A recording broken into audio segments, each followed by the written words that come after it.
Sound व्यवसायामध्ये सगळ्याच गोष्टी महत्त्वाच्या आहेत मित्रांनो. अक्षरशः मालक, चालक, कामगार वर्ग, अख्खा संपूर्ण डीजेचा सेटअप आणि त्याचबरोबर मशिनरी आणि साथ देणारी माणसं पण.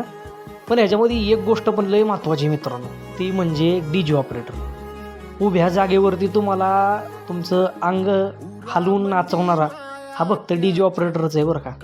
4-4, 5-5 तास कंटिन्यू उभा राहून तुम्हाला चांगल्या गाण्यांचा आस्वाद आणि चांगल्या गाण्यांवरती नाचायला लावणारा हा डीजे ऑपरेटर आहे मित्रांनो. त्याच्यामुळं या साऊंड क्षेत्रामध्ये संपूर्ण गोष्टीबरोबरच डीजे ऑपरेटरला पण एक वेगळा मान आहे आणि वेगळा मान दिलाच पाहिजे मित्रांनो, कारण की त्याच्याशिवाय हे शो म्हणजे अपूर्णच. तर मित्रांनो, तुमचा डीजे ऑपरेटर कोणता कमेंट सेशनमध्ये कमेंट करायला विसरू नका. ऐक त्याची धापर लई अवघड हाय गाड्या उमगा